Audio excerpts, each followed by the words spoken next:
Welcome to Module 4. In this module, we are going to introduce list in Python. So what is that? A list is a changeable and ordered sequence of elements inside square brackets. Each element in a list is separated by commas. For example, list 1 contains 2, 4, 8, 16, 32, and 54. Then, let's run the code. You can see that we use commas to separate each element.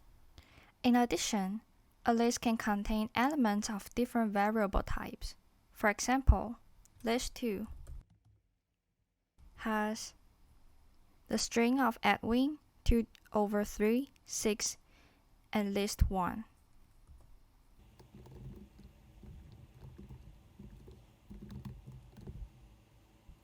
You can see that list 2 has a string, float, integer, and a list.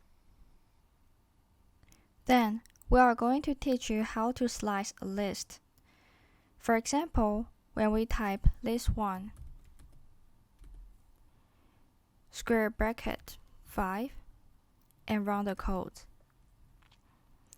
It returns the element with index 5, which is the 6th element in list 1, because the index starts from 0 for the first element. Therefore, the returned value is 54. Then, let's type the following code. List 2, square bracket 1, colon 4. It returns the elements from index 1 to index 3. Please be reminded that the slicing ends at but does not include the index 4. What would happen if we type the following code? List 1, square bracket 3, and then colon. You can see that the slicing starts from index 3, which is the 4th element, to the last index. Then, let's try the code. List 2, square bracket, colon 2. You may have guessed what the codes do. It slices from the beginning to, but does not include index 2. If you want to check whether an element is in a list, you can type, for example, 32 in list 1 and run the code.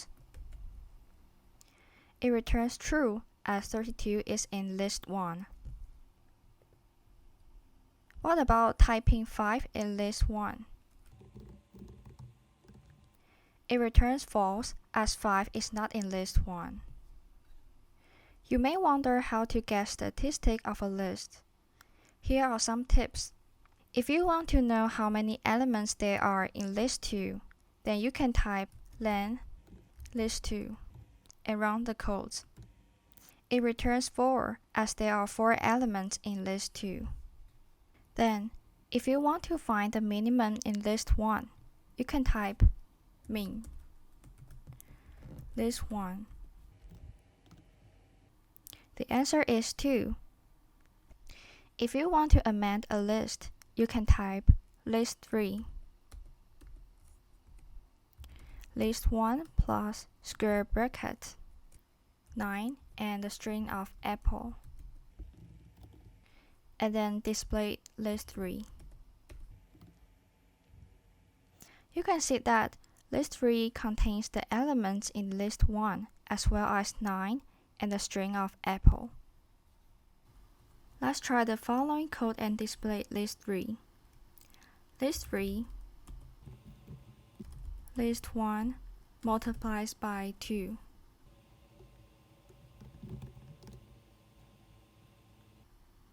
Now, list 3 contains the double elements from list 1.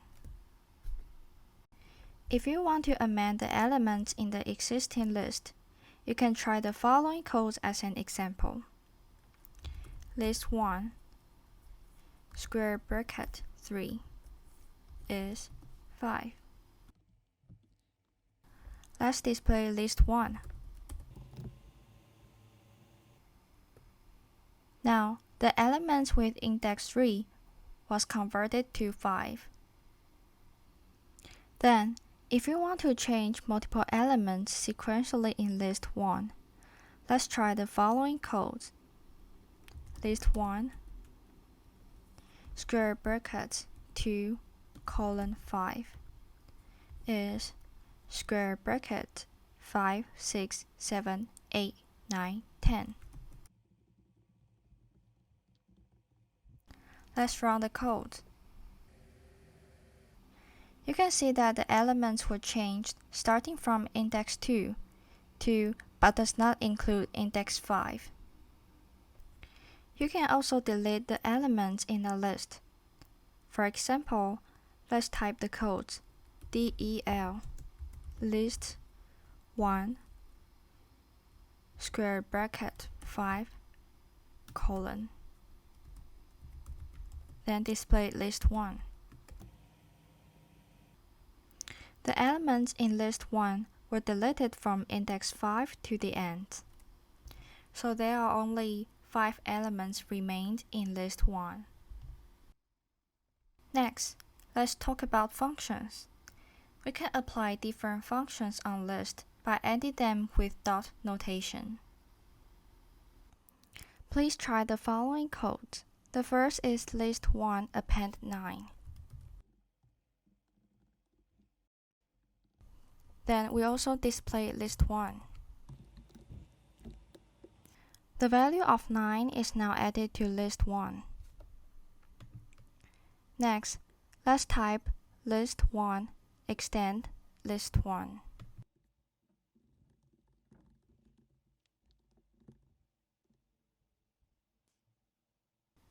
You can see that list 1 now have double elements since the elements in list 1 are added to list 1.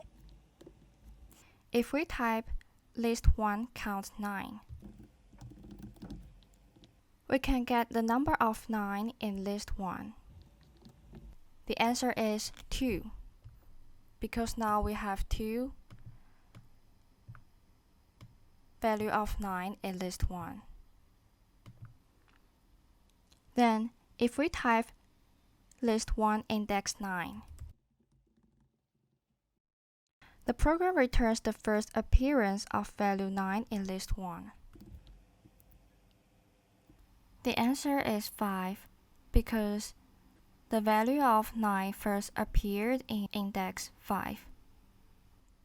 When we type list 1 pop, the last element of list 1 is removed and the value of it is returned. So we can note that the last element in list 1 is 9.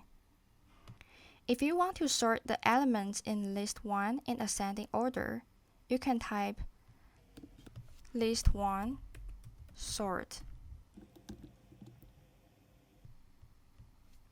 and then we display list 1. Now the elements are sorted in ascending order. Table 1 provides some commonly used operations, including append, extend, count, index, pop, remove, sort, and insert. Next, we are going to introduce how to use a list of lists to represent a two-dimensional array. Let's try the following codes. First, we type list 1 square brackets none multiplied by 6. So list 1 has 6 non-elements. Then we type for I in range 0 and 6. Each time in the for loop, list 2 also has 6 non-elements. Next, we type for j in range 0 and 6.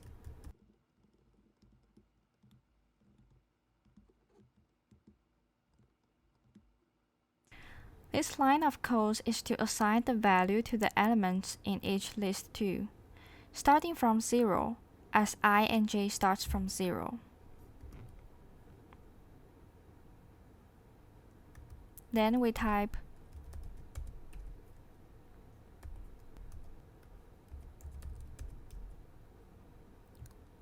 Then, list 2 is assigned to each element in list 1 and becomes one row. Now we display list 1. You can see that there are 6 rows and 6 columns in list 1. The first element of each row is the multiple of 6 as I increases by 1 and multiplied by 6. The difference between each element in list 2 is 1 as j increases by 1 each time. Zip is a useful function that makes us easy to aggregate elements from 2 or more lists. First, let's create 3 lists.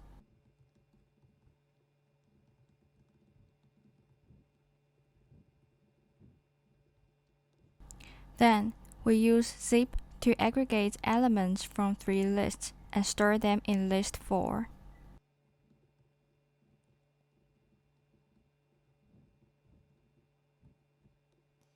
As zip function returns a zip object, so we need to use list function to convert it to a list.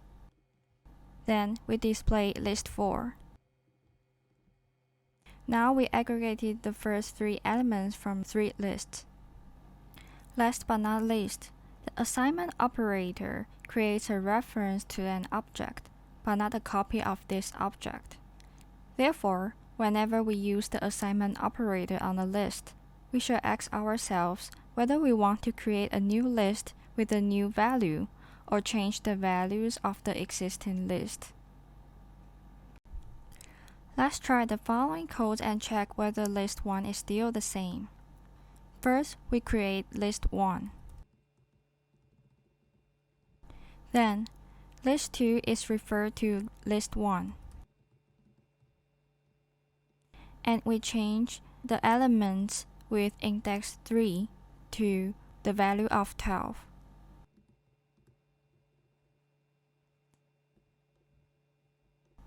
Then we display list 2 and list 1 to see the difference. Both in list 1 and list 2, the elements with index 3 is changed to 12. If you want to create a new list, slicing can help you to create a copy of the existing list. First, we create a list. Then, we use slicing to create list 2, which is a copy of list 1. Then, we change the elements in list 2.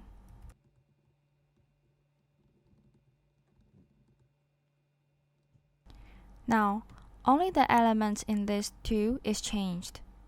After watching this video, please try the following exercises for practice. Thank you for watching and look forward to seeing you in the next module.